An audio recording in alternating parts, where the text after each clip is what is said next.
Hi ಎಲ್ಲ ನನ್ನ agri and venture ಫ್ಯಾಮಿಲಿಗೆ ನಮಸ್ತೆ. ಇವತ್ತು ನಾವು ಚಿಕ್ಕಬಳ್ಳಾಪುರದಿಂದ ಮಂತ್ರಾಲಯಕ್ಕೆ ಹೋಗುವ ಟ್ರೈನ್ ಮಾಹಿತಿಯನ್ನು ತಿಳಿಸ್ತೇನೆ. ಚಿಕ್ಕಬಳ್ಳಾಪುರ ಟು ಯಲಹಂಕ ಬಂದಮೇಲೆ 3:07ಕ್ಕೆ ಮಂತ್ರಾಲಯ ವಂದೇ ಭಾರತ್ ಎಕ್ಸ್‌ಪ್ರೆಸ್ ಬರುತ್ತೆ. ವಂದೇ ಭಾರತ್ ಎಕ್ಸ್‌ಪ್ರೆಸ್ ಬಂದಾದಮೇಲೆ ಆಟೋಮೆಟಿಕಲಿ ಡೋರ್ ಓಪನ್ ಆಗುತ್ತೆ. ನಾವು ತೆಗೆಯುವಂಥ ಅವಶ್ಯಕತೆ ಇರೋದಿಲ್ಲ. ಆಟೋಮೆಟಿಕ್ಲಿ ಡೋರ್ ಓಪನ್ ಆಗುತ್ತೆ. ಡೋರ್ ಓಪನ್ ಆದಮೇಲೆ ನಂದು C43 ಸೀಟ್ ನಂಬರ್ ಬುಕ್ ಆಗಿತ್ತು. ಅದು ನನ್ನ ಲಕ್ಕಿ ಏನಪ್ಪ ಅಂದರೆ ವಿಂಡೋ ಸೈಡ್ ಆಗಿರೋ ಕಾರಣ ನೇಚರ್ನೆಲ್ಲ ತುಂಬ ಎಂಜಾಯ್ ಮಾಡ್ಕೊಂಡು ಹೋದೆ. ಲೈಕ್ ಗ್ರೀನರಿ ಆಗಿರ್ಬೋದು, ಕ್ಲೈಮೇಟ್ ಆಗಿರ್ಬೋದು.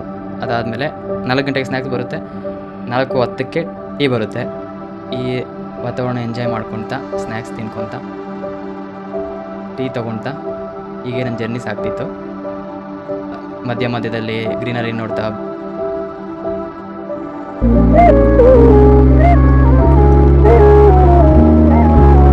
ಎಲ್ಲ ನೋಡ್ತಾ ಹೀಗೆ ಸಾಗ್ತಿರ್ಬೇಕಾದ್ರೆ ಲೈಕ್ ವಂದೇ ಭಾರತ್ ಎಕ್ಸ್‌ಪ್ರೆಸ್ಸಲ್ಲಿ ವಾಶ್ರೂಮ್ ಆಗಲಿ ಎಲ್ಲ ಚೆನ್ನಾಗಿದೆ ಅಂತ ಹೇಳ್ತಿದ್ರು. ಒನ್ ಟೈಮ್ ನೋಡಬೇಕು ಅಂತಲೇ ಹೋದೆ.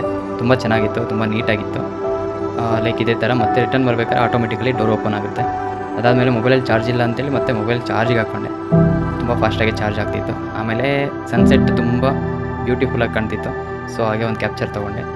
ತುಂಬ ಹ್ಯಾಪಿ ಆಯಿತು. ಲೈಕ್ ಆಫ್ಟರ್ 7 PM ಆಮೇಲೆ ಡಿನ್ನರ್ ಕೊಟ್ಟರು. ಡಿನ್ನರ್ ಏನೇನಿದೆ ಅಂತ ನೋಡೋದಾದರೆ ನೀವು ನೋಡ್ಬೋದು. ಜಾಮೂನು, ಗೀ ರೈಸು, ಚಪಾತಿ ಮತ್ತು ಪನ್ನೀರ್ ಕರ್ರಿ ಮತ್ತು ಪಿಕಲ್ಲು, ಕರಡು ಎಲ್ಲನೂ ಕೊಟ್ಟಿದ್ದರು. ತುಂಬ ಚೆನ್ನಾಗಿತ್ತು ಟೇಸ್ಟು. ಲೈಕ್ ಏನು ಬ್ಯಾಡ್ ಅಂತ ಏನು ಅನಿಸ್ಲಿಲ್ಲ, ಚೆನ್ನಾಗಿತ್ತು. ಹಾಗೆ ಆಗ್ತಾ ಇಲ್ಲಿಗೆ ನನ್ನ ವಂದೇ ಭಾರತ್ ಎಕ್ಸ್‌ಪ್ರೆಸ್ನ ಜರ್ನಿ ಮುಗಿಸ್ತಾ ಇದ್ದೀನಿ.